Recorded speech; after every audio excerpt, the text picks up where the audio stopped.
სტუდია GNS-დან ნანა ლეჟავა, წარმოგიდგენთ გადაცემა კვირის რეპორტაჟი საღამო მშვიდობისა.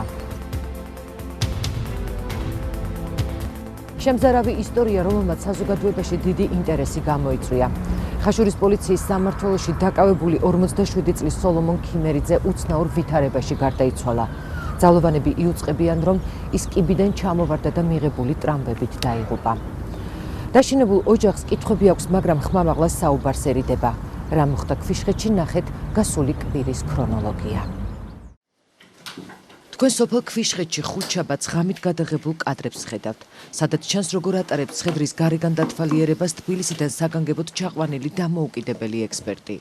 ვიდეო მასალაში ჩანს, რომ პროცესი მშვიდ ვითარებაში მიმდინარეობს და გარდაცვლილის ნათესავები ხანგრძლივ, დაახლოებით 1 საათიან პროცედურას ხელს არ უშლიან.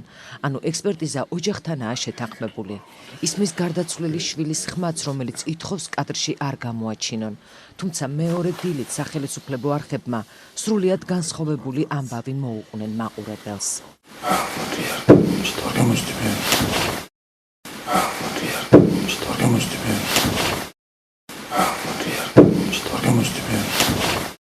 ღამით შემოვიდნენ სოზარ სუბარი და მის თანხლები 1-4 ადამიანი მიცვალებულს აუწიეს მაიკა, გადაუღეს ფოტოები და ძალიან გთხოვთ რა, დაგვანებონ თავი რა და დაგვასაფლავებინო ჩვენი მიცვალებული. აღარ შეგვიძლია ამდენი ნერვიულობა და გვეყოფა ჩვენი სანერვიულო, ისედაც ძალიან გთხოვთ დაგვანებონ თავი რა, აღარ გვინდა ეს დაუკითხავთ შემოპარვები და ისინი და ჟურნალისტი, ოპოზიციურ ჟურნალისტები და დაგვანებონ თავი რა. ვინაიდან დამოუკიდებელი ექსპერტი შინს საკუთარინებით შეუშვეს და ხელი არ შეუშალეს, გამოდის, რომ ეს კომენტარი სოლომონ ქიმერიძის შვილმა მოგვიანებით უკვე პოლიციის ზეწოლის შედეგად გააკეთა. იგივე სახელმწიფო არხებს არაფერი უთქვამთ ამ ოჯახის ტრაგედიაზე. რა ვითარებაში დაიღუპა ქვიშხეთელი 47 წლის სოლომონ ქიმერიძე ხაშურის პოლიციის შენობაში და რატომ გამოიწვია ამ ფაქტმა საზოგადოების დიდი ინტერესი. ყველა სახელმწიფო არხს იმ დღეს იდენტური ტექსტი ჰქონდა. აშკარად ჩანდა, რომ ტექსტს, რომელსაც დიქტორები კითხულობდნენ, ერთი ავტორი ყავდა. 3 სხვადასხვა ტელევიზიაში არ შეუცვლიათ არც წინადადებების თანმიმდევრობა და არც სტილი. გარდაცვლილი სოლომონ ქიმერიძის ოჯახმა და ახლობლებმა გუშინ ბიძინა ივანიშვილის მხარდამჭერების სახლში არ შეუშვეს. გარდაცვლილ სოსო ქიმერიძის ოჯახმა და ახლობლებმა გუშინ ბიძინა ივანიშვილის მხარდამჭერების სახლში არ შეუშვეს. გარდაცვლილი სოსო ქიმერიძის ოჯახმა და ახლობლებმა ქართული ოცნების წარმომადგენლების სახლში არ შეუშვეს. სოფელ ქვიშხეთში ოლიგარქის პარტიის წევრები რამდენიმე სამარშრუტო ტაქსი და ერთ-ერთი ტელეკომპანიის კამერების თანხლებით ჩავიდნენ. ივანიშვილის თანაპარტიელები გარდაცვლილის ოჯახისგან ცხედრისთვის ალტერნატიული ექსპერტიზის ჩატარებას ითხოვდნენ. სოფელ ქვიშხეთში ოლიგარქის პარტიის წევრები რამდენიმე სამარშრუტო ტაქსით და ერთ-ერთი ტელეკომპანიის კამერით ჩავიდნენ. ივანიშვილის თანაპარტიელები გარდაცვლილის ოჯახისგან ცხედრისთვის ალტერნატიული ექსპერტიზის ჩატარებას მოითხოვდნენ. სოფელ ქვიშხეთში ბიზნესმენის კოალიციის წევრები რამდენიმე სამარშრუტო ტაქსით და ერთ-ერთი ტელეკომპანიის კამერით ჩავიდნენ. ბიძინა ივანიშვილის თანაპარტიელები გარდაცვლილის ოჯახისგან ცხედრისთვის ალტერნატიული ექსპერტიზის ჩატარებას მოითხოვდნენ. პოლიტიკური პარტიის წევრები ქიმერიძის ოჯახში შესვლას ტელეკამერებით ცდილობდნენ, რამაც ჭირის უფლების და დაღუპულის ნათესავების გაღიზიანება გამოიწვია. გარდაცვლილის ახლობლების და სოფლის მოსახლეობის განცხადებით, პოლიტიკური მოძრაობის სახეები ქვიშხეთში უკვე რამდენჯერმე იყვნენ ჩასული და მათ მიზანს ოჯახის ტრაგედიისთვის პოლიტიკური სარჩულის მიკერება წარმოადგენს. პოლიტიკური პარტიის წევრები ქიმერიძის ოჯახში შესვლას ტელეკამერით ცდილობდნენ, რასაც ჭირის უფლების და დაღუპულის ნათესავების გაღიზიანება მოჰყვა. გარდაცვლილის ახლობლების და სოფლის მოსახლეობის განცხადებით, პოლიტიკური მოძრაობის სახეები სოფელში უკვე რამდენჯერმე იყვნენ ჩასული და მათი მიზანი ოჯახის ტრაგედიისთვის პოლიტიკური სარჩულის მიკერება. გავრცელებული ინფორმაციით, ქართული ოცნების წევრები ქიმერიძის ოჯახში ტელეკამერებით შესვლას ცდილობდნენ, რასაც დაღუპულის ნათესავების გაღიზიანება მოჰყვა. გარდაცვლილის ახლობლების განცხადებით, პოლიტიკური მოძრაობის სახეები სოფელში უკვე რამდენჯერმე იყვნენ ჩასული. სოფლის მოსახლეობა ამბობს, რომ ისინი ოჯახის ტრაგედიისთვის პოლიტიკური სარჩულის მიკერებას ცდილობდნენ. ეს პირდაპირ მიუთითებს იმაზე, რომ სახელმწიფო არის ზედმიწევნით დაინტერესებული ამ საქმით და სახელმწიფო ცდილობს, რომ გაუკონტროლებელი ინფორმაცია არ მოხვდეს საზოგადოებასთან. ეს ნიშნავს იმას, რომ ჩვენ ჟურნალისტები უნდა ვცდილობდეთ, რომ პირიქით, რაც შეიძლება მეტი სიმართლე მოვიპოვოთ ამ ამბავთან დაკავშირებით. ჟურნალისტების აქტიურობა იმ თვალსაზრისით, რომ მეტი სიმართლე მიაწოდონ საზოგადოებას, თუნდაც ოჯახის ნებართვის გარეშე, ხო? ამას რაღაც გამართლება აქვს. რა მოხდა ქვიშხეთში? ეს კითხვა ინციდენტიდან ერთი კვირის შემდეგაც პასუხგაუცემელია. სოლომონ ქიმერიძე, რომელიც რამდენიმე წლის წინ ჯართის ქურდობისთვის გაასამართლეს და შემდეგ გირაოთი გაათავისუფლეს, პოლიციამ სახლიდან წაიყვანა. როგორც ძალოვანებმა ოჯახის წევრებს განუცხადეს დაკითხვაზე. რამდენიმე საათში კი ოჯახს შეატყობინეს, რომ ის პოლიციის შენობის მესამე სართულის კიბიდან გადმოვარდა და დაიღუპა. ინციდენტის მეორე დღეს ქვიშხეთში გარდაცვლილის ოჯახის წევრები ჟურნალისტებს უპრობლემოდ ესაუბრებოდნენ და ობიექტურ გამოძიებას ითხოვდნენ. დაკითხვაზე წაიყვანეს. და ამოვიყო 5 წუთში გამოუშვებთო ესე თქვეს. და 5 წუთში წაიყვანეს ცოცხალი და მოიყვანეს მკვდარი. ხო და ზოგი ამბობს კიბებზე დაგორდა, ზოგი ამბობს აივნიდან გადმოვარდა. ზოგი პოლიციელები? კი, ჩვენ ვისთან სადაც მოხდა ეს ანუ ხაშურის მილიციის გაყოფილებაში. ეგენი გვეუბნებიან. ბოლომდე არ ვიცი, ვერ ვარ გარკვეული რა მოხდა. რატომ მოკლეს? მოკლეს არ ვიცი. დაკითხვაზე თუ ასე გვდება ხომ? არ ვიცი, გვაინტერესებს რა დაემართა ამ კაცს, საღი სალამათი გავიდა სახლიდანა და რა დაემართა. არ ვიცი, გვაინტერესებს, არ გვაინტერესებს 45 წლის კაცი რო გაისტუმრო სახლიდან ცოცხალი და მკვდარი მოგიყვანო, როგორ არ გვაინტერესებს. გადმოვარდა საიმიდან 10 მეტრის სიმაღლიდან გადმოვარდა. მეორე დღეს შინაგან საქმეთა სამინისტრომ საკუთარ ვებგვერდზე ამ ინციდენტთან დაკავშირებით განცხადება გაავრცელა. დაკითხვის დროს ბრალდებული სოლომონ ქიმერიძე ხაშურის რაიონული სამმართველოს ადმინისტრაციული შენობის მესამე სართულიდან მეორე სართულზე. კიბეებზე ჩამოსვლისას კიბის მოაჯირიდან გადმოვარდა და დაეცა პირველი სართულის ფოიეში, რის შედეგადაც მიიღო სხეულის მრავლობითი დაზიანებები. მიმდინარე წლის 28 თებერვალს სიცოცხლესთან შეუთავსებადი ტრამვების გამო ბრალდებული სოლომონ ქიმერიძე გარდაიცვალა. შინაგან საქმეთა სამინისტრო აცხადებს, რომ ქიმერიძე ბრალდებული სტატუსით იკითხებოდა. ადგილზე ჩასულმა სახალხო დამცველის მონიტორინგის ჯგუფმა აღმოაჩინა, რომ დაკავებული პოლიციაში სტატუსის გარეშე ყავდათ მიიყვანილი. ყველა შემთხვევაში ამ ადამიანის უსაფრთხოებაზე პასუხისმგებლობა შინაგან საქმეთა სამინისტროს ეკისრება. იგი საერთოდ როგორც დაკავებული პირი არც ერთ ჟურნალში გატარებული არ არის, ჩვენს მიერ შემოწმებული იქნა ყველა სარეგისტრაციო ჟურნალი. როგორც თავად პოლიცია აცხადებს, იგი როდესაც მას გაესაუბრნენ მესამე სართულზე და ამის შემდეგ გამოყავდათ იგი რომ ჩაიყვანოთ მეორე სართულზე, მისი მძიმე წონის გამო ისინი ასახელებენ თქვათ იგი სადღაც 150-160 კილოს წონის ადამიანი იყო. იგი გადაძალა წონამ და გადმოვარდა პოლიციის მესამე სართულიდან საერთაშორისო სტანდარტებით, როდესაც პირი იმყოფება პოლიციის კონტროლის ქვეშ და იმისდან მიუხედავად იგი იყო ბრალდებული თუ არ იყო და საერთოდ იმისდან მიუხედავად თუ რა სტატუსით იყო იგი პოლიციის შენობაში, პასუხისმგებლობა ეკისრება პოლიციას. ამ ამბის გახმაურებიდან მეორე დღესვე ქვიშხეთში მიცვალებული სახლთან პოლიციამ სრული მობილიზაცია გამოაცხადა. სახლთან ახლოს ერთი და იგივე ადამიანების ჯგუფი პატრულირებდა და პანაშვიდზე მისულ ხალხს საკუთარი გემოვნების მიხედვით უშვებდა ან არ უშვებდა ოჯახში სამძიმრის სათქმელად. ვინ არის ეს ახალგაზრდა მამაკაცი? ჯარჯი გოთუა ეს ადამიანი იტყუება. ადგილობრივმა მოსახლეობამ ძალიან მალე მიაწოდა ჟურნალისტებს ინფორმაცია, რომ ის არა ოჯახის ახლობელი, არამედ ვინმე გიორგი სუთიაშვილია, რომელსაც ქიმერიძეების ოჯახთან ნათესაური კავშირი არ აქვს. აიღე ბიჭო, იგაპარა. ამას ოყორო როგორ კაცავს თვალს? აიღე ბიჭო, არ გიხარ. ვიდი ხართუა. წადიდები, შეკარდი, ხუთი ხარ.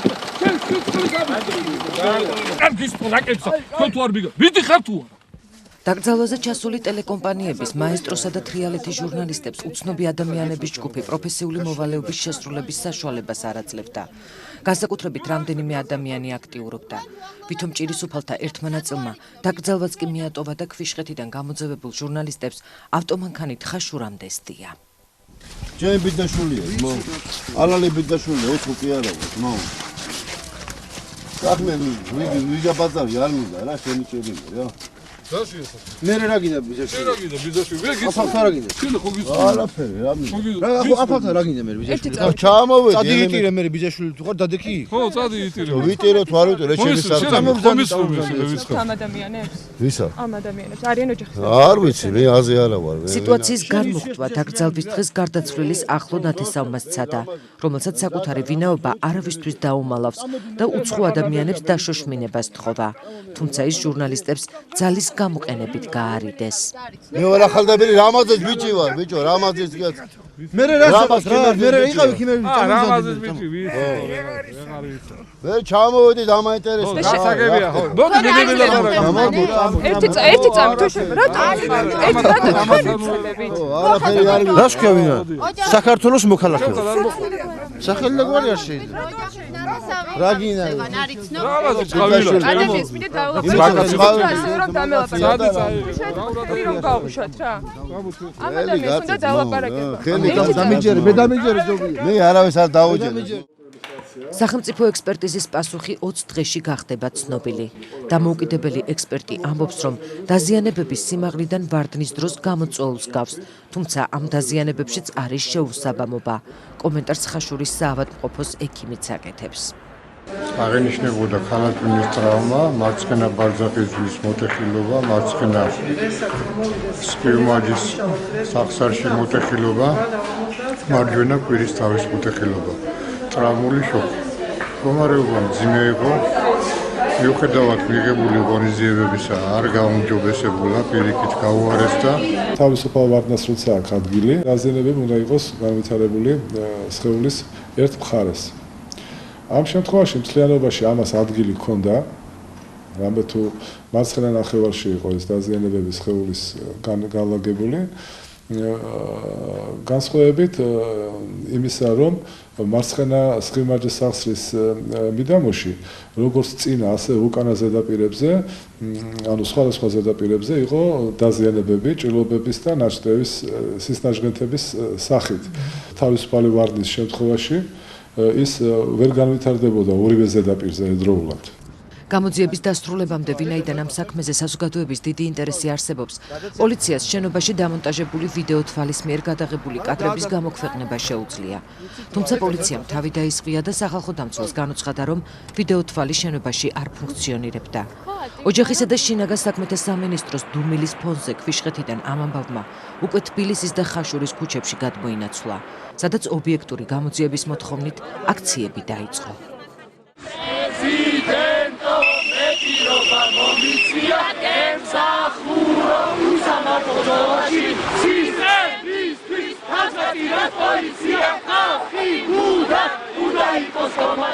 და მე ხაშურებს მოულოცე ესეთ პატარა შენობა.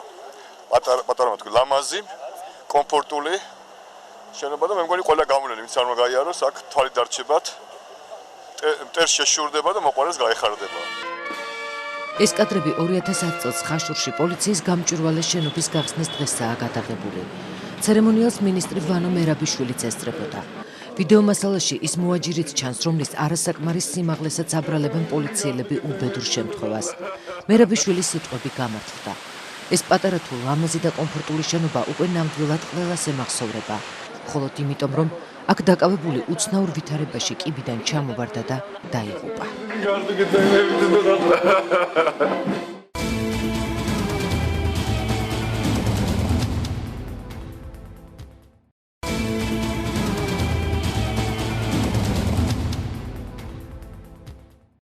როგორ ათავისუფლებენ პოლიტიკური ნიშნით სკოლებიდან პედაგოგებს. ამ ხრივ რეკორდსმენი ოპოზიციის ლიდერის მშობლიური რაიონის საჩხერია. თუმცა ანალოგიური ხდება ყველგან, სადაც საჯარო სკოლაში მომუშავე ნებისმიერ ადამიანს მმართველი პარტიისგან განსხვავებული პოლიტიკური შეხედულება აქვს. ნახეთ ნათია თოიძის რეპორტაჟი. 61 წლის ზურაბ თავარდგილაძე მეორე კვირაა ფანჯრიდან უყურებს ფოთის მეშვიდე საჯარო სკოლას, სადაც 19 წელი იმუშავა. ბოლო 2 წელი სკოლის დარაჯად 96 ლარიან ხელფასზე მუშაობდა და 6 სულიან ოჯახს საკუთარი შემოსავლით ეხმარებოდა. სამსახურის გარეშე უფასო გაზეთის ქართული ოცნების კითხვის გამოდარჩა. 7 თებერვალს მანდატურებმა სკოლის დარაჯი მოულოდნელად გაჩხრიკეს და ოპოზიციური გაზეთი აღმოუჩინეს. ჩავადარეთ და ვიპოვეთ კანადაში ერთი გაზეთი. მე არ მეგონა რომ სკოლაში გაზეთი წაკითხვა თუ პროკლამაცია ითვლებოდა. ჭიშკარში ნახეთ ჩაგვეხებული დიდი რომ მოვდიოდი დილა წამოვიღეთ და წასაკითხავთ. იმის დასადასტურებლად რომ პოლიტიკურ აგიტაცია პროპაგანდას არ ეწეოდა, თავარდგილაძემ დირექტორს სკოლაში დამონტაჟებული ვიდეო კამერების ჩანაწერის ნახვა მოსთხოვა. ყოფილი დარაჯის თქმით, ვიდეო თვალი ნათელს გახდიდა რომ გაზეთი სამუშაო ოთახში ჰქონდა და თანამშრომლებისთვის არ უჩვენებია. სკოლის დირექტორმა ეს მოთხოვნა არ დააკმაყოფილა.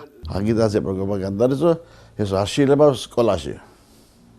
ის თუ შეიძლება სკოლაში პირველ კლასებში ბავშვებს დააყენონ და მიშა უძახებენ ის არა აგიტაცია პროპაგანდა. თავართკილაძე ფოთის მე-7 საჯარო სკოლაში 11 წელი სამეურნეო ნაწილს ხელმძღვანელობდა. შემდეგ 6 წელი ბავშვებს ხელოვნებას ასწავლიდა. პირველად 2010 წლის ადგილობრივი არჩევნების დროს გამოჩენილი პოლიტიკური აქტივობის გამო დაისაჯა და მაშინ პედაგოგი დარაჯად გადაიყვანეს.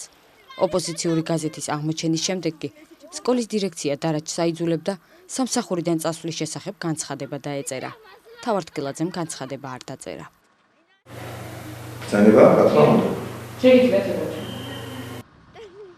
დარაჯის განთავისუფლების შესახებ ოფიციალური ინფორმაციის მისაღებად ფოთის მე-7 საჯარო სკოლაში მივედით. დირექტორი ამტკიცებს, რომ თავართკილაძე სკოლიდან მისი გაშვების რეალურ მიზეზს მალავს. ჭაბუკი ქოიავა დარაჯის გათავისუფლების მიზეზად სამუშაო საათებში მის მიერ სკოლის უნებართვოდ დატოვებას ასახელებს, რა დროსაც დირექტორის მტკიცებით სკოლის ქონება დაიკარგა. პოლიტიკური გაზეთები არ შემოიტანო, პროკლამაციები არ გააკრა და ასე შემდგომ. არა, ნუ ახლა ყოველ შემთხვევაში ეს გაზეთი აღმოაჩნდა მას გაზეთები. შემოტანილი, მაგრამ მე ვუხარ ახლა მიუხედავად პოლიტიკური სიტუაციისა, ეცადეთ რომ არ შემოიტანოთ მეთქი ეს გაზეთები. არა, ამის შემდგომ უკვე მოვდივარ ისევ სკოლის ტერიტორიას ვამოწმებ და აღმოჩნდა რომ არ არის. მე ვნახეთ რომ როცა დაუძახი არ დამიტოვებიაო სკოლა მითხრა. აბდექი იძულებული ვიყავი მე ნახა ვიდეო კადრები, ნახე რომ კადრებზე ჩანს როგორ ტოვებს მისი მორიგებზე სტოვებს სკოლას გადადის სახლში შევა და ფაქტობრივად შეიძლება ითქვას რომ კადრებში ხო არა ჩანს სადმე გაზეთებს ხო არა.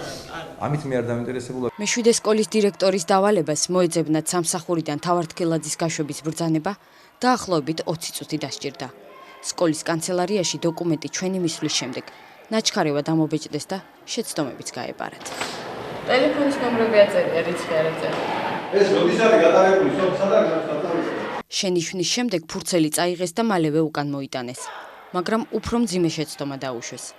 ზურაბ თავართკილაძემ გითხრა, რომ მანდატურმა ოქმი 7 თებერვალს გაზეთის აღმოჩენის შემდეგ შეადგინა. სამსახურიდან მისი გათავისუფლების გადაწყვეტილება კი ოქმის შედგენიდან ერთ კვირაში მიიღეს. თუმცა სკოლის დირექტორის ბრძანება თავართკილაძის გათავისუფლების შესახებ, რომელიც ჩვენი ყოფნისას ამობეჭდეს, 6 თებერვლით აღმოჩნდა დათარიღებული.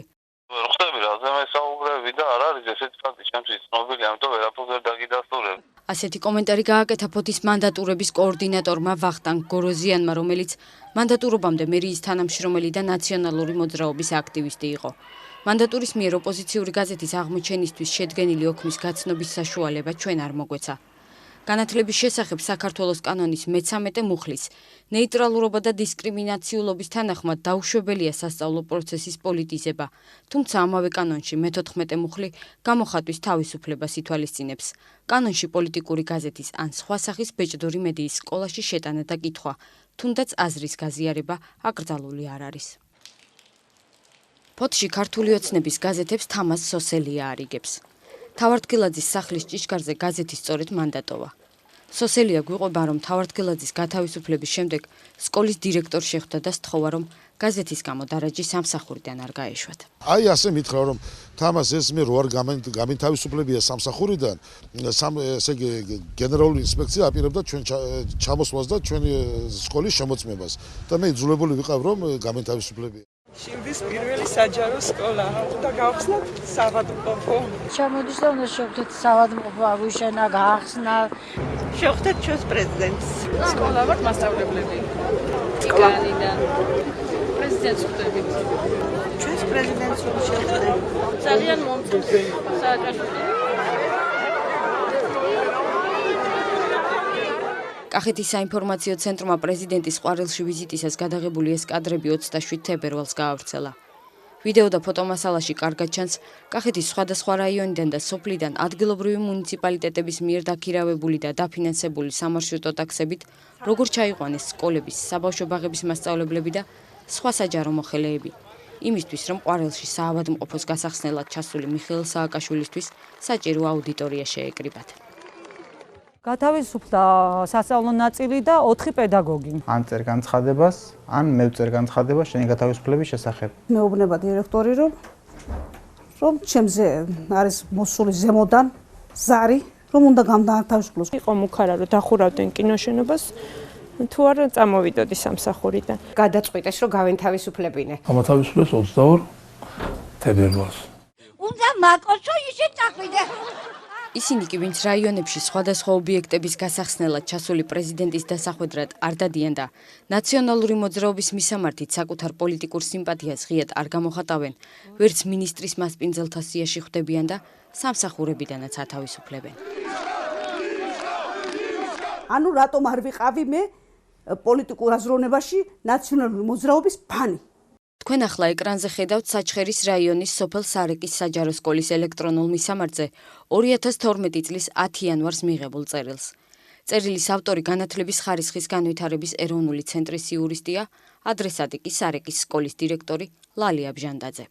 განათლების სამინისტროს იურისტი 22 წლის ლელა მოწონელიძე, რომელიც ქუთაისში მუშაობს და დასავლეთ საქართველოს სკოლებს იურიდიულ საკითხებში ეხმარება, ლალია ბჟანდაძეს უხსნის, როგორ გაუშვას სკოლიდან პედაგოგი ისე, რომ პროცედურები არ დაარღვიოს. ამ წერილის მიღებიდან 2 დღის შემდეგ სარეკის სკოლიდან საინფორმაციო და საკომუნიკაციო ტექნოლოგიების მასწავლებელი მთვარი სამელაძე გაათავისუფლეს. რო ვესაუბრებდი რომ რატო ნელ-ნელა ამოთქვა რომ აი ეს ფურცლები რო არ მოგეტანაო შენი ხო ხელმოწერებისთვისო სკოლაშიო. მე არ შემიძლია ხა არა მაქვს მაგის უფლება რომ რაიმე კომენტარი გავაკეთო. რა ვიცი, ჯარმაძლევს ჩემი სამსახური ამის უფლებას. სარეკის სკოლის მსგავსად საჩხერის რაიონის სხვა სკოლებშიც პედაგოგების დათხოვნის მიზეზი ივანიშვილისა და ეკატერინე ხვედელიძის მოქალაქეობის აღდგენისთვის ხელმოწერების შეგროვება გახდა. ერთ შემთხვევაში კი მასწავლებელი სკოლიდან სოციალურ ქსელ Facebook-ში არასასურველ პოლიტიკურ თემებზე აქტიურობის გამო გაუშვეს. პირად საუბრებში შენ თვითონ უნდა ყოფილიყავი ჭკვით, Facebook-ზე რაღაც ბიძინა ივანაშვილის ხარდამჭერი პოსტები არ უნდა გაეკეთებია და ესეთი სიტუაცია. თქვენ გქონდათ გაკეთებული? დიახ. სკოლის დირექტორი ნოდარ გოგატიშვილი მიზეზს არ ასახელებს, უბრალოდ ამბობს, რომ ყველა გათავისუფლებულ პედაგოგთან ეს დამავალეს. მასწავლებლები ყვებიან, რომ ზოგ შემთხვევაში სკოლის დირექტორი გასაშვები მასწავლებლების შესახებ დირექტივებს განათლების სამინისტროდან იღებენ. უფრო ხშირად კი ხელისუფლებისთვის პოლიტიკურად მიუღებელი საჩხერელი პედაგოგები უმუშევრად ადგილობრივი რესურს ცენტრის ხელმძღვანელის გივი გაგნიძის გადაწყვეტილებით რჩებიან. გივი გაგნიძე საჩხერეში ერთ-ერთ რესტორანში ვიპოვეთ. ვერ გამოვიდა და ხანო დამაცავე. საგვიზერო საუბედო როგორ გამოვიდა? ერთი წუთი რომ დავწერე. ერთი წუთი არ ვაკეთებ კომენტარს, ხარბატონო, დამაცავე. მიხოდა. საინტერესოა, რომ თავად გივი გაგნიძე ქართულ ფონდიდან ყოველთვიურ 500 ლარიან დახმარებას წლების განმავლობაში იღებდა და ფულის მიღება არ შეუწყვეტია მაშინაც კი, როდესაც მისი პარტიული ბოსები ივანიშვილის რუსულ და სისხლიან ფულზე საუბრობდნენ. ივანიშვილის ფონდიდან დახმარებას დღესაც იღებს მისი შვილი, ნათია გაგნიძე, რომელიც ჭორვილას საჯარო სკოლაში მასწავლებლად ისევ მუშაობს. გივი გაგნიძეზე წერილობითი თხოვნის საფუძველზე 2005 წლიდან 2011 წლის 31 დეკემბრამდე გაიცემოდა ინდივიდუალური საგრანტო ხელშეკრულებით გრანტი თვეში 500 ლარის ოდენობით. რაც შეეხება ნათია გაგნიძეს, როგორც ჭორვილას სკოლის პედაგოგზე, საჩხერის გამგეობისა და რესურს ცენტრის წერილობითი თხოვნის საფუძველზე გაიცემოდა გრანტი თვეში 300 ლარის ოდენობით.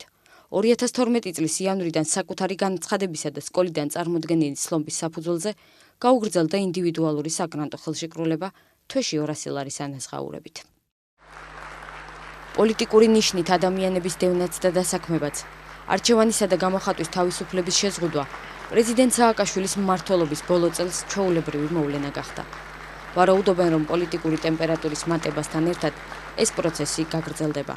პოლიტიკური ნიშნით სამსახურიდან დათხოვილი 16 თანამშრომლიდან 6-მა საჩხერელმა პედაგოგმა სასამართლოს უკვე მიმართა.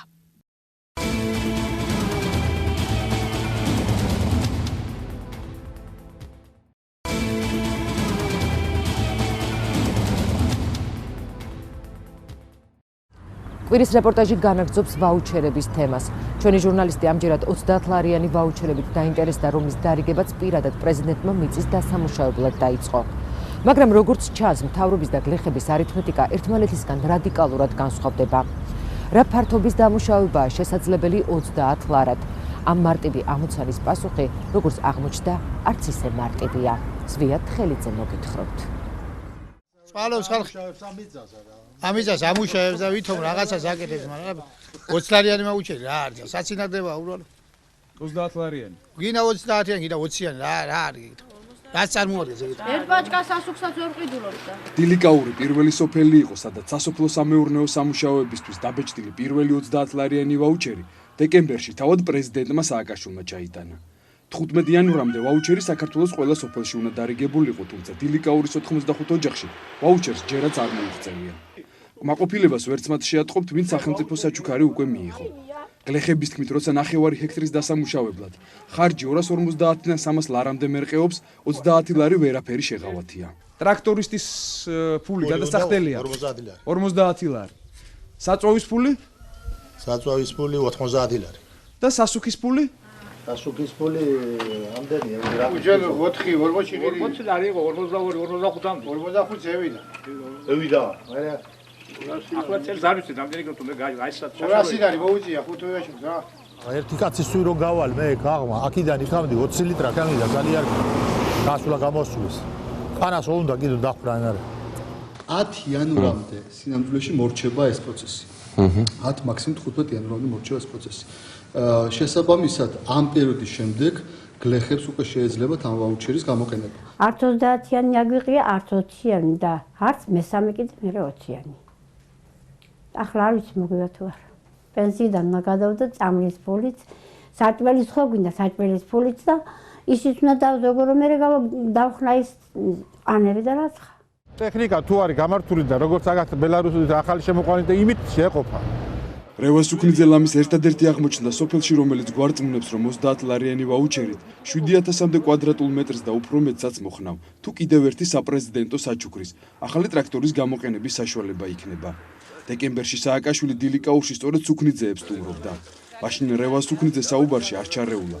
როგორც ახლა გაირკვა, სოფლის სახელით პრეზიდენტთან სპეციალურად ზესტაფონიდან ჩამოყვანილი ბიზნესმენი ნოდარ ედიბერიძე ალაპარაკეს, რომელსაც დილიკაურთან არაფერი აკავშირებს. ძალიან წელში გამართული ოჯახებისთვის შეიძლება დიდი შვება არ იყოს, მაგრამ იმისთვის, ვისაც ყველაზე მეტად უჭირს, ეს რაღაცა არის ხა. ძალიან კარგი შედეგი მივიღეთ არსებული სამშობლოთანი ჰიბრიდის. სამხელო ნაყოფი. დაახლოებით ჰექტარამდე მქონდა. არსებობს გლეხები, რომლებსაც ცოტა ჩაუბარდა, მათმა დაარღვეს აგროწესები, სიმინდის მოულის, დათესვის პირობები. იმას რა უდო და მე ვერ მივიყვანა, ვეტყოდი ჯონგაჯურება. ის არ არის დილიკაურელი. სად არის დილიკაურელი, გაზა? ის ვისანაც ვიყენ ოჯახში იგი დილიკაურელი. ის არის ის დილიკაურელი, ვისი ოჯახიც იყო. ხო.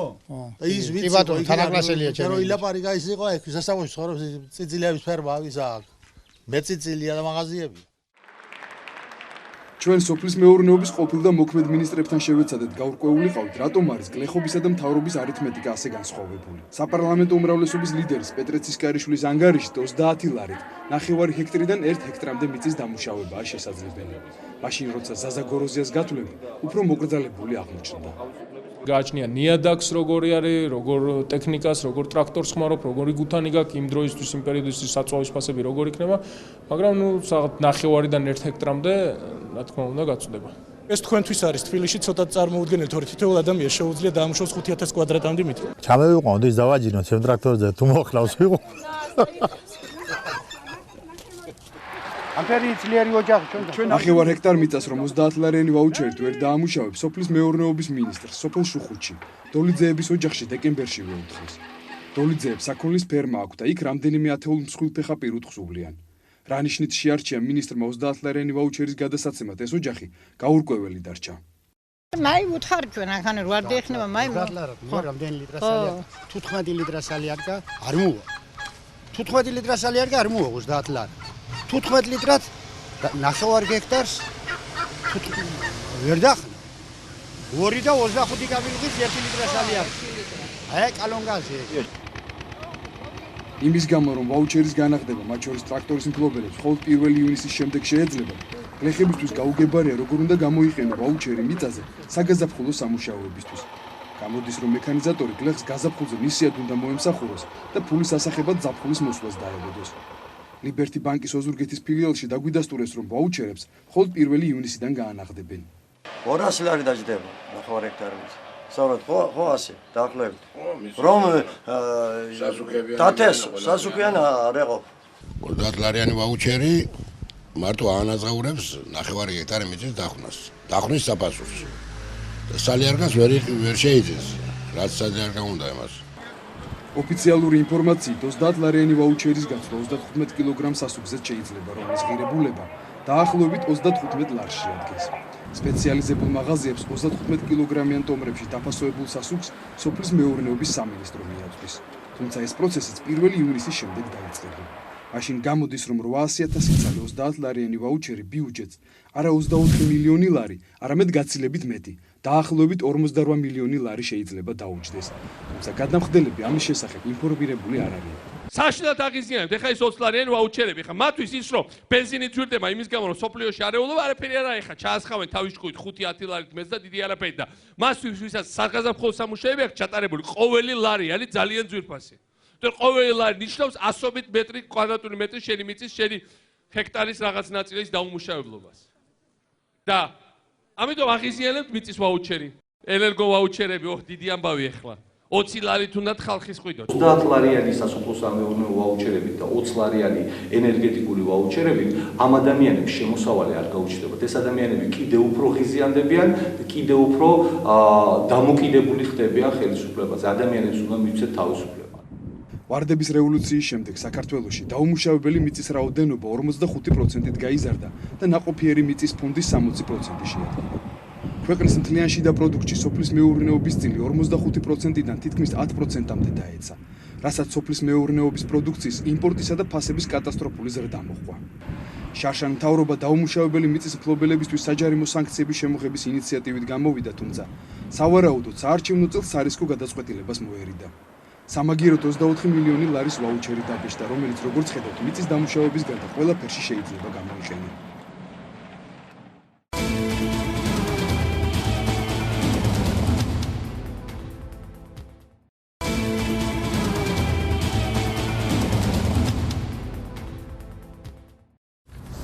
ამომრჩევლების მოსყიდვის შესახებ კანონმდებლობის გამკაცრების ავტორები თავად არ ხვევენ ამ კანონს. მმართველმა პარტიამ უფასო სასადულოებზე საკუთარი ბანერები ჩამოხსნა მხოლოდ ახლა, მას შემდეგ დაიწყო, რაც ამ ფაქტით ჟურნალისტები დაინტერესდნენ. ბანერებზე კი ეწერა, რომ ბიუჯეტით დაფინანსებულ პროექტს ნაციონალური მოძრაობა აფინანსებდა. თამარ კენკიშვილი გიამბობთ, როგორ ხუჭავს თვალს კონტროლის პალატის ფინანსური მონიტორინგის სამსახური მმართველი პარტიის მხრიდან კანონის უხეშ დარღვევაზე. აბრაც იყო ნაციონალური მოძრაობა, ერთიანი ნაციონალური მოძრაობა და უფასო სასადილო, მაგრამ ის მოხსნეს. დუშეთის უფასო სასადილოს თანამშრომლები იმას არკვევენ, როდის და ვისი ინიციატივით გაქრა უფასო სასადილოს კედლიდან აბრა წარწერით ერთიანი ნაციონალური მოძრაობის უფასო სასადილო და ცხელი ხაზის ტელეფონის ნომერი. მმართველი პარტიის სარეკლამო ატრიბუტიკა შენობის კედლიდან 23 თებერვლის შემდეგ ჩამოხსნეს, როცა ეს ამბავი მცხეთა მთიანეთის საინფორმაციო ცენტრის ჟურნალისტმა გააშუქა. ვინაიდან ვიცით, რომ ეს სასადილო ფინანსდებოდა ადგილობრივ ბიუჯეტიდან, დამაინტერესა იყო თუ არა ნაციონალური მოძრაობის აბრა გამოკრული ან ნაციონალურ მოძრაობასთან ასოცირებული რაიმე ნიშანი ამ შენობაში. მოვედი სასადილოში, გარეთ აბრა იყო ჩამოხსნილი, თუმცა თვითონ შენობაში დაახლოებით აი სასადილო მუშაობს, აი ამის გვერდით ზუსტად იყო გაკრული ნაციონალური მოძრაობის ცხელი ხაზის ნომერი, ფოტოც მაქვს ამ შესახებ გადაღებული და მანიფაფა, ბორშჩი, კარტოფილის პიურე, მაკარონი და ზოგჯერ ხორციანი წვნიანი. ეს მენიუს შემადგენლობაა, რომელსაც უფასო სასადილო ასამდე სოციალურად დაუცველ დუშელს თავაზობს. 2012 წლის დუშეთის მუნიციპალური ბიუჯეტიდან სასადილოსათვის 65.000 ლარია გამოყოფილი. იმაში, რომ მუნიციპალური თანხებით ქულებს ერთიანი ნაციონალური მოძრაობა იწერს, ცუც ვერაფერს ხედავს დუშეთის საკრებულოს თავმჯდომარე, რომელიც ბუნებრივია, ასევე მმართველი პარტიის წევრია. გააკეთა ეს ოფისი ნაციონალურმა მოძრაობამ, შესაბამისად გამოაკრა ეს თავისი ტელეფონის ნომერი და მე შეიძლება რომ მუნიციპალიტეტის მხრიდანაც ადგილობრივი თვითმმართველობა ყურადღებას გრძნობენ და ხედავენ, აღარ ჩათვალეს საჭირო და იციან ისედაც რომ თუ რაღაც უჭირს ჩვენ უნდა მოგვაკითხონ და ეს გამოკლული იყო იმ თვალსაზრისით რომ თუ მომსახურებით კმაყოფილი არ იქნებოდა მოემართათ ჩვენთვის რომ ეს გამოგვესწორებინა და ყურადღება მიგვექცია. თუმცა ეს იყო ნაციონალური მოძრაობის ტელეფონი. მე რა მოხდა, რა მნიშვნელობა აქვს რომელი პარტია გააკეთებს კეთილსაქმეს? დუშეთის უფასო სასადილოს კედელზე მითითებული ტელეფონის ნომერი 92 30 84 ნაციონალური მოძრაობის ცენტრალური ოფისის მისამართზე აღმოჩნდა რეგისტრირებული. ახალი ოფისი თბილისში, კახეთის გზატკეცილზე მდებარეობს. ჩვენ მითითებულ ნომერზე დავრეკეთ. უფასო სასადილოში სადილის მისაღებად დახმარება ვითხოვეთ და შემდეგი პასუხი მივიღეთ. მინდა რომ ბავშვებისთვის მაინც ავიღო საკვები სასადილოში და მითხრეს რომ ადგილი არ არისო. დავითაშვილის ქუჩაზე ვცხოვრობ ნაქირავებში. თაცმინდაზე.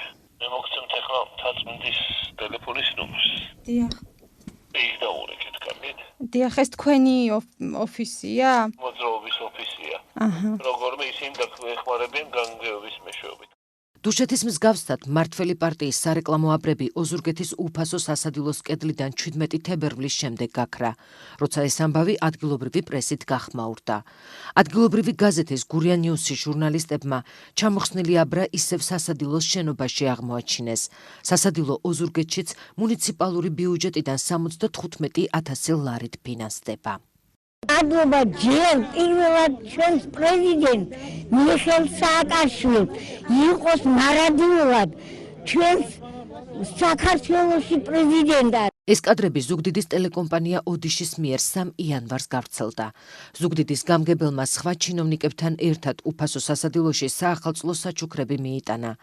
სასადილოზე, რომელსაც ზუგდიდის ბიუჯეტი 80,000 ლარით აფინანსებს, ნაციონალური მოძრაობის ბანერია გამოკრული. ინტერნეტ გამოცემა თიეს პრესის მიერ 20 თებერვალს გავრცელებულ კადრებში ისევ ჩანს, რომ ზუგდიდის უფასო სასადილოს ნაციონალების ბანერი კიდია. მოგვიანებით კი ბანერი სასწრაფო წესით ჩამოხსნეს. დეკემბერში შეტანილი იქნა ცვლილებები უკვე მოქალაქეთა პოლიტიკური გაერთიანების შესახებ კანონში, რომლის თანახმად ფაქტობრივად ხდება პარტიის საქმიანობის კონტროლი მთელი წლის განმავლობაში, არა მხოლოდ საარჩევნო წელს. გულისხმობ, რა თქმა უნდა, ეს არის უკვე არჩევნები, ამ მომრჩევლის მოსყიდვა. საერთაშორისო გამჭვირვალობა საქართველოს უფროსი ანალიტიკოსი ლევან ნატროშვილი ამბობს, რომ მმართველმა პარტიამ უხეშად დაარღვია ახალი საარჩევნო კანონმდებლობა, რომლის ერთადერთი ინიციატორიც თავად ნაციონალური მოძრაობა იყო. პოლიტიკური პარტიის მხრიდან საქველმოქმედო საქმიანობა აკრძალულია, ხოლო პოლიტიკური ნიშნით ამ მომრჩევლის მოსყიდვა სისხლის სამართლის დანაშაული. ასევე სახეზეა პოლიტიკური პარტიის მიერ სახელმწიფო სახსრების საკუთარი პოლიტიკური მიზნებისთვის გამოყენების ფაქტი. აღნიშნული ფაქტებით ხერად ჩამოთვალეთ ზუგდიდში, დუშეთსა და ოზურგეთში. შეიძლება მივცეთ ამას ორი კვალიფიკაცია, ეს არის ამ მომრჩევლის მოსყიდვა, როგორც სისხლის სამართლის დანაშაული და ასევე პარტიის მიერ ქვემოქმედება და ორივე აკრძალული არის კანონმდებლობით. ასევე არსებობს მესამე პრობლემა, ეს არის ადმინისტრაციული რესურსების გამოყენება. პროკურატურა სისხლის სამართლის კოდექსში დამატებული 164 მუხლზე დაყრდნობით თავისუფლად შეუძლია ყველა ის ბენეფიციარი დააპატიმროს, რომელმაც ნაციონალური მოძრაობის უფასო სასადილოთი 2011 წლის 1 იანვრიდან ისარგებლა. კოდექსის ახალი მოთხოვნების შესაბამისად, რომლის ინიციატორიც ასევე მმართველი პარტია იყო, მოხუცებს 3 წლამდე პატიმრობა ემუქრებათ. ამ კანონის მიხედვით რეაგირება თუ მოახდინა, გამოდის რომ ნახევარზე მეტი ყველა მოხუცებული, ვინც ამ ასეთი ტიპის სასადილოში შევა, ფაქტობრივად უნდა გახდეს საფუძველი სისხლის სამართლის საქმის აღძვრისა, აი ეს დასკვნა და გამოდის რომ დევნა უნდა განხორციელდეს სისხლის სამართლებრივი ამ მოხუცებულების მიმართ. Სრულობა მოკლებულთათვის უფასო სასადილო ფუნქციონირებს. იგი ერთიანი ნაციონალური მოძრაობის მონდომებითა და ძალისხმევით დაარსდა. ასი უფასო სასადილოს პროექტი უკიდურესად გაჭირვებულთათვის ნაციონალურმა მოძრაობამ 2005 წლის ბოლოს ადგილობრივი თვითმმართველობის არჩევნების წინ დაიწყო. მაშინ პრეზიდენტ სააკაშვილით დაწყებული ნაციონალების ყველა მეტნაკლებად ცნობადი სახე სასადილოების ხშირი სტუმარი იყო. 2006 წელს უფასო სასადილოებს 5,000-მდე ბენეფიციარი ჰყავდა. შემდეგ მათი რიცხვი გაორმაგდა. 2009 წლიდან უფასო სასადილოს დაფინანსება უკვე მუნიციპალიტეტებმა იკისრეს, თუმცა თებერვლამდე სასადილოებზე მმართველი პარტიის ბანერები ეკიდა. თუ თქვათ მსგავსი უფასო სასადილოები იხსნება პარტიის ეგიდით, ან პარტია აფინანსებს, ან პარტია ეწევა მის ასე ვთქვათ აგიტაციას ამის შესახებ, მაშინ ეს ჩვეულებრივად დასჭედი არის სისხლის სამართლის კანონმდებლობით. ნაციონალების სახე პარლამენტის იურიდიული კომიტეტის თავმჯდომარე პალიკო კუბლაშვილი 28 დეკემბერს საარჩევნო კანონმდებლობაში შეტანილი ცვლილებების ერთ-ერთი ყველაზე აქტიური ინიციატორი იყო. ჩვენ კუბლაშვილს ფოტომასალა ვაჩვენეთ და ვკითხეთ, დაარღვია თუ არა მმართველმა პარტიამ მის მიერვე მხარდაჭერილი კანონი. უფასო სასადილოების პროექტი იყო ის ინიციატივა, რომელსაც თავის დროზე ნაციონალური მოძრაობა გამოდიოდა. შესაბამისად ვფიქრობ, რომ ეს მაშინაც იყო ძალიან მნიშვნელოვანი ჩვენი მოსახლეობისთვის, სამწუხაროდ ჩვენ ქვეყანაში კიდევ არიან ადამიანები, რომელსაც ამ ტიპის დახმარება ჭირდებათ. თუ თქვენ მიგაშნიათ, რომ წარწერა აღარ უნდა იყოს ერთიანი ნაციონალური მოძრაობასთან დაკავშირებით, მე ვფიქრობ, რომ ამის აღმოფხვრა შეიძლება. ხო, მაგრამ ეს ფინანსდება ბიუჯეტიდან. კი, ამიტომ გეუბნებით, თუ თქვენთვის მიღებული კანონის მიხედვით არის თუ არა ეს კი პასუხი. თუ თქვენ მიგაშნიათ, რომ თავარი პრობლემა არის აბრაში, გეთანხმებით, აბრა შეიძლება რომ შეიცვალოს. კი პასუხი. თუ თქვენ მიგაშნიათ, რომ თავარი პრობლემა არის აბრაში, გეთანხმებით, აბრა შეიძლება რომ შეიცვალოს. ხუთშაბათს 1 მარტს არასამთავრობო ორგანიზაცია საერთაშორისო გამჭვირვალობა საქართველომ ოფიციალურად მიმართა ცენტრალურ საარჩევნო კომისიას და კონტროლის პალატის პოლიტიკური პარტიების ფინანსური მონიტორინგის სამსახურს. ყურადღება მიაქციონ უფასო სასადილოებთან დაკავშირებულ ფაქტებს და კანონმდებლობის შესაბამისად სათანადო ზომები მიიღონ. ამ მოთხოვნას როგორც საარჩევნო ადმინისტრაციამ, ისე კონტროლის პალატამაც მხოლოდ დუმილით უპასუხეს.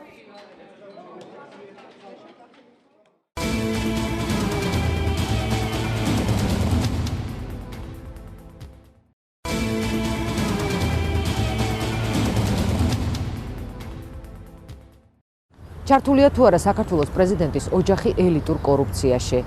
გასულ კვირას პარლამენტიდან გაქცეულმა და შემდეგ უკან მიბრუნებულმა მიხეილ სააკაშვილმა, რომელიც ოპოზიციის გამოსვლამ გააღიზიანა, განაცხადა, რომ მის ოჯახში მეწარმეები არ არიან. ის, რაც პრეზიდენტმა საზოგადოებას დაუმალა, ჩვენ ერთხელ უკვე გიჩვენეთ. მიხეილ სააკაშვილის ამ გამოსვლამ სურვილი გაგვიჩინა საზოგადოებას კიდევ ერთხელ გავახსენოთ ის, რაზეც ხელისუფლება თვალს ხუჭავს. კიდევ ერთხელ კვირის რეპორტაჟში პრეზიდენტის მილიონერი დედა გიული ალასანია. მე ოჯახში არ მყავს არც ერთი მეწარმე და თქვენი შვენივრად ძალიან კარგად იცით. მე ოჯახში არ მყავს არც ერთი მეწარმე და თქვენი შვენივრად ძალიან კარგად იცით.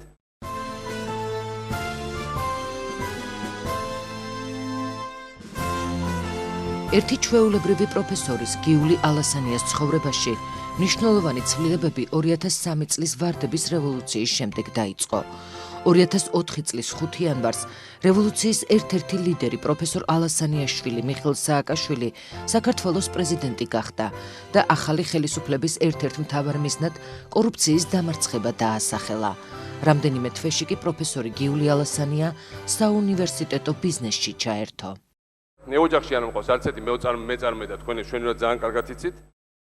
პირველის დედამ პირველი სერიოზული ნაბიჯი ბიზნესში 2004 წლის 21 ივლისს გადადგა.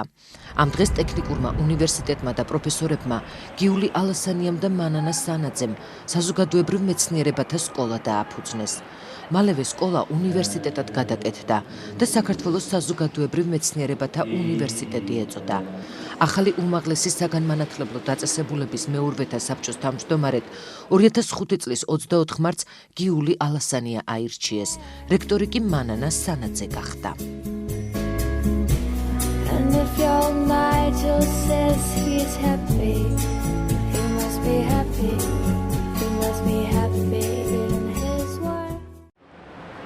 პოსტრევოლუციური პერიოდი საუნივერსიტეტო ცხოვრებაში რევოლუციური ცვლილებებით აღინიშნა.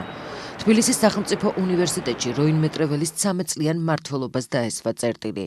მის ნაცვლად გიული ალასანიას ახლო მეგობარი რუსუდან ლორდ-კიფანიძე ინიშნება. რევოლუციურმა სიომ თითქმის ყველა უნივერსიტეტში დაბერა. გამონაკლისი მხოლოდ ტექნიკური უნივერსიტეტი აღმოჩნდა. რექტორ რამაზ ხუროძის 12 წლიანი მმართველობა მხოლოდ 2006 წლის ბოლოს შეწყდა. სააკაშვილის დედა არის სტანდარტი კორუფციის სახელმძღვანელოებისთვის. ძალიან სერიოზული კვლევისთვის, ჟურნალისტური გამოძიებისთვის შემთხვევა ის, რაც მოხდა გპ-ში. როდესაც სააკაშვილის დედისთვის დედაქალაქის ერთ-ერთი ყველაზე ძვირად ღირებული ტერიტორია აღმოჩნდა პრაქტიკულად უფასო, იმდენად დაბალი არის თანხა გადახდილი 1 კვადრატულ მეტრზე. გპ-ის ფული არ ქონდა. ამიტომ გპ-ი ფართით შევიდა და ამათ ესენი ფულით შევიდნენ და მოკლედ ეს რაღაცა ახალი სტრუქტურა შექმნეს. მერე უცებ პრეზიდენტს შეაქვს ცვლილება უმაღლეს განათლების შესახებ ბრძანებულებაში და ეკრძალებოდ უმაღლეს საგანმანათლებლო დაწესებულებებს წილის ქონა კერძო უნივერსიტეტებში. მეორე დღესვე, რა თქმა უნდა, ხუროძე წერს ადგენს შესაბამის ბრძანებას, როგორც რექტორი და გადის წილიდან. სამეწარმეო რეესტრიდან ირკვევა 2005 წლის ბოლოს რამაზ ხუროძემ და ტექნიკურმა უნივერსიტეტმა საკუთარი წილი საქართველოს უნივერსიტეტში სულ რაღაც 200 ლარად დათმეს. სწორედ ამ პერიოდიდან ტექნიკური უნივერსიტეტის უძრავი ქონება, რომლითაც ალასანიას სანაძის დუეტი მანამდე იჯარით სარგებლობდა, ნელ-ნელა მათ მფლობელობაში გადადის.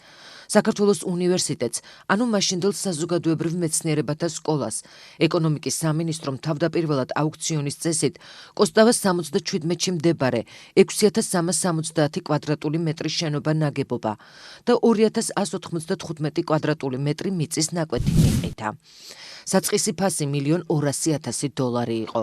აუქციონში მხოლოდ გიული ალასანია მიიღო მონაწილეობა და ტექნიკური უნივერსიტეტისთვის ჩამორთმეული ქონება $1,200,000 შეიძინა. კონსტანტინე თოფურია დღეს საქართველოს უნივერსიტეტის კანცლერია. აუქციონის მოგების დროს კი საქართველოს უნივერსიტეტის ბუღალტერი იყო. რომ ჩვენ არავინ არ შემოგვტომოდა ამ ტენდერში და სხვა ვიღაცა ჯერჯერობით ამიტომ გავაკეთეთ ჩვენ რომ სხვები არ შემოსულიყვნენ, ამიტომ იქნა ეს გამოტანილი იმით რომ პროფილი შენარჩუნდა. პროფილი შენარჩუნებას აღარავინ აღარ შემოახა ვის აქვს აქ რომ უნივერსიტეტი აკეთოს. ასევე მოხდა რა თქმა უნდა სუიქითა კორპუსიც. რა თქმა უნდა ხა თვითონ GPI-დან არავინ არ მივარდებოდა ეკონომიკის სამინისტროს მუხლებში არ ჩავარდებოდა გიათვარ ჩვენი კორპუსები გაიტანეთ გასაყიდად. მაგას ჩვენ მიმართეთ და ვინაიდან ეს იყო სულ სამივე ეს კორპუსი და იქითა კორპუსის და ეს მოედანის იყო ის ქონება, რომელსაც GPI არ იყენებდა უკვე დიდი ხანი აღარ იყენებდა და უკვე გაცემული ჰქონდა 50 წლიანი იჯარა ლანგობით. ესენი სახელმწიფომ გადაწყვიტა რომ ჩვენთვის მოეყიდა. 2 წლის შემდეგ საქართველოს უნივერსიტეტის მადა კიდევ უფრო გაიზარდა. კოსტავას 77 ნომერში არსებული სპორტული მოედნები და მიწის ნაკვეთი სულ 9273 კვადრატული მეტრი უნივერსიტეტმა 2007 წელს იყიდა. აუქციონში ალასანიას უნივერსიტეტი ისევ უკონკურენტო იყო და ქონება $305,000 შეიძინა. იცით მოედნებზე როგორ იყო ეს კორუმპირებული ეს თქვათ ადამიანები GPI-დან იმათმა გადაწყვეტეს გაეყიდათ ის რაც ჰქონდათ 50 წლიანი იჯარა. მაგრამ როცა იჯარის გაკეთება დავიწყეთ ეკონომიკის სამინისტროში რომ შევიდა ეს საბუთების ჩვენ უკვე იჯარა უნდა გაკეთება, უცებ იქიდან გვითხრეს რომ რას ლაპარაკობთ, სასაკეთებთ იჯარას უკანონოდ გქონიათ ყველაფერიო. და რა თქმა უნდა ის მე გაბათილდა. როცა გაბათილდა მე მაშინ უკვე უთხარით რომ იქნება გამოიტანა ეკონომიკის სამინისტროს აუქციონზე. გიული ალასანიასთვის არც ის აღმოჩნდა პრობლემა საკუთარი უნივერსიტეტისთვის ახალი მისამართი მიენიჭებინა. ვაკე საბურთალოს გამგეობა მისი წერილობითი მოთხოვნა დააკმაყოფილა და ყოფილი ტექნიკური უნივერსიტეტის მისამართი კოსტავა 77 კოსტავა 77 ად იქცა. ნეოჯახში არ მყავს არც ერთი მეწარმე და თქვენ შენურად ძალიან კარგად იცით. რატომ გახდა იძულებული საქართველოს ტექნიკური უნივერსიტეტის რექტორი რამაზ ხუროძე გიული ალასანიასთვის ამხელა ქონება გადაეცა? ამაზე პასუხს საქართველოს უნივერსიტეტის კანცლერი კონსტანტინე თოფურია ცემს. იმ დროს რამაზ ხუროძე ძალიან წინამდები იყო, მაგრამ ვიცით ბევრი იმებს გვიდებდა კვანტებს და რაღაცებს, მაგრამ მოხერხდა მაშინ საბოლოოში იძულებული იყო, იმიტომ რომ ისეთი რაღაცები ხა თვითონაც იცით რომ ხა ისეთი რაღაცები ქონდა რამაც გაკეთებული, მაგრამ ეს ხმალამურში ვერ დაიწყებდა ბრძოლას. უძრავი ქონების ექსპერტები აცხადებენ, რომ დღეს კოსტავას გამზერზე ამ ფართობის მიწის კვადრატული მეტრის და შენობა ნაგებობის მინიმალური გასაყიდი ფასი $300-ია. ომამდე და მსოფლიო ფინანსურ კრიზისამდე 2007 წელს გასაყიდი ფასი მინიმუმ 3 მაგი, ანუ დაახლოებით $900 იქნებოდა. ხარ მესამედ ფასები არა მარტო მიწების საერთოდ უძრავ ქონებას. ფასი რასაკვირველია, ყველაფრის იყო თითქმის 3 მაგი. თითქმის 3 მაგი. უხეში დაანგარიშებით ნათელი ხდება, რომ მოქალაქე გიული ალასანიამ საქართველოს უნივერსიტეტისთვის მატერიალური ბაზის შესაქმნელად სახელმწიფოს აქტიური დახმარებით $4,430,000 დაზოგა. მაშინ ეკონომიკის მინისტრი პრეზიდენტ სააკაშვილის უახლოესი გარემოცვის წევრი გიორგი არველაძე იყო. შეიძლება რამაზ ხუროძეს სხვა მიზეზი ჰქონდა, მან დაწერა განცხადება წავიდა. არჩილ მოწონელიძე ტექნიკური უნივერსიტეტის რექტორის მოვალეობის შემსრულებლად 2006 წლის 1 დეკემბერს დაინიშნა. 2007 წლის აპრილში ხმაურიანი არჩევნების შემდეგ კი მოწონელიძე ტექნიკური უნივერსიტეტის რექტორად აირჩიეს. მოწონელიძემ საქმიანობა ხუროძის დროს გასხვისებული ქონების მოთხოვნით დაიწყო. მათ შორის იყო სტადიონის და ჩოგბურთის კორტები. თუმცა გიული ალასანიასთვის მიყიდული ქონების დაბრუნება საქართველოს ტექნიკურმა უნივერსიტეტმა ვეღარ შეძლო. იყო მხარდაჭერა საბჭოზე იყო ყველა ერთად ვიყავით დარაზმული მის დასაყვანად, მაგრამ გვიან აგვესტა ხო გეუბნები იურიდიულად მეტი მე არ ვიცი ახლა მათ შეხედული არა ვარ იურიდიულ საკითხებში, მაგრამ იურიდიულად აგვესტა შეუძლებელი. ამას მიხვდა საბჭოს და ამას მიხვდა რექტორიც მაშინდელი და ამიტომ დარჩა ისე როგორც არის. ნეოჯახში არ მყავს არც ერთი მეწარმე და თქვენ ჩვენურად ძალიან კარგად იცით. პრეზიდენტის დედის უნივერსიტეტის ინტერნეტ გვერდზე მითითებულია, რომ უმაღლესი სასწავლებლის დაფინანსების წყარო სტუდენტების გადასახადები, სახელმწიფო პროექტები და ფონდის შემოწირულობებია. მონაცემების დაზუსტება შეუძლებელია, მაგრამ სახელმწიფო უწყებების იმ ჩამონათვალს თუ გადავხედავთ, ვისთანაც საქართველოს უნივერსიტეტს თანამშრომლობის მემორანდუმი აქვს გაფორმებული, გასაგები გახდება, რამდენად ფართოდ არის ღია პრეზიდენტის დედისთვის ყველა საბიუჯეტო ორგანიზაციის კარი. მაგალითისთვის 2007 წელს საქართველოს უნივერსიტეტს მემორანდუმი მცხეთა მთიანეთის მაშინდელ გუბერნატორთან ვასილ მაღლაფერიძესთან აქვს გაფორმებული. სანაცვლოდ საქართველოს უნივერსიტეტი როგორც ცენტრალური, ისე ადგილობრივი ბიუჯეტებიდან სოლიდურ თანხებს იღებდა.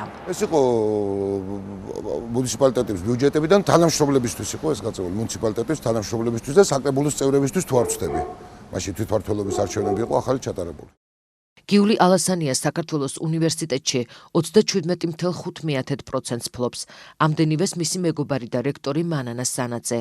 12.5% აქვთ გიული ალასანიას ძმისშვილს, ნიკა ალასანიას და ამერიკის მოქალაქე ედუარდ რაუბს. საერთაშორისო გამჭვირვალობა საქართველოს ანალიტიკოსი ამბობს, რომ არსებული ინფორმაცია სავსებით საკმარისია გამოძიების დასაწყებად. I think it is useful to look at this in a way, is there a conflict of interest? ბევრ საჯარო მოხელეს, მაგალითად პარლამენტარებს და მათი ოჯახის წევრებს გააჩნიათ დიდი კომპანიები. პირველი კითხვა, რაც უნდა გაგვიჩნდეს, არის ის, რომ ხომ არ ახდენს გავლენას საჯარო მოხელის გადაწყვეტილება იმ კომპანიის ბედზე, რომელიც აქვს თავად მას ან მისი ოჯახის წევრს. როდესაც თანამდებობის პირს ან მისი ოჯახის წევრს გადაეცემა რაღაც ღირებული საჩუქარი სახელმწიფოს მხრიდან. რა თქმა უნდა, ეს უკვე ინტერესთა კონფლიქტია. მაგალითად, თუ ის ხშირად იგებს გამოცხადებულ ტენდერებს, ჩნდება ეჭვი, რომ მას აქვს კულუარული ინფორმაცია ტენდერის შესახებ, რაც წესით დახურული ინფორმაცია. ასეთი თემები ეჭვებს იწვევს და ვფიქრობ, რომ ეს გამოძიების საკითხი უნდა გახდეს. მაქვს პატივი წარმოგიდგინოთ ქალბატონი გიული ალასანია, საქართველოს უნივერსიტეტის სამეურვეო საბჭოს თავმჯდომარე და დაფუძნებელი. ძალიან დიდი მადლობა რეალ ტივის სახელით. 65 წლის გიული ალასანია დღეს უკვე პრეზიდენტის მილიონერი დედაა. სახელმწიფო არხები ქალბატონ ალასანიას ბიზნესვუმენად წარმოგვიდგენენ, რომელმაც საუნივერსიტეტო ბიზნესში უზარმაზარ წარმატებას საქართველოში მიმდინარე რეფორმებისა და დაუღალავი შრომის შედეგად მიაღწია. პარალელურად იგივე არხებით მისი შვილი პრეზიდენტი სააკაშვილი გვიმტკიცებს, რომ ოჯახში მეწარმე არ ყავს. ქვეყანაში კი კორუფცია სამუდამოდ დაამარცხა. ვიცით რატო შენდება ყველაფერი მიუხედავად დაფქორების, იმიტომ რომ საქართველოში არ არის კორუფცია და ათასობით ადამიანი ციგას მიკრავს ტაშს. რამდენი მთავრობის ლიდერი შეუძლია თქვას, რომ ქვეყანაში არ არის კორუფცია და მას თავს დაუქნევენ და დაუკრავენ ტაშს. და ამას მე არასოდეს არ გავცვლებ.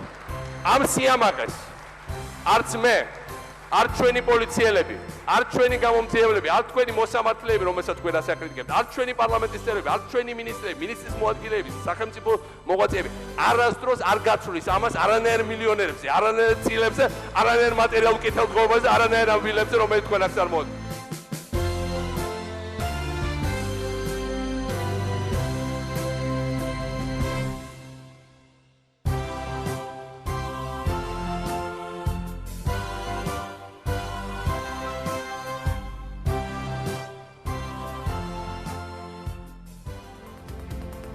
გადაცემა ამით დასრულდა, ჩვენ ზუსტად ერთი კვირით გემშვიდობებით, კარგად გრძანდებოდეთ.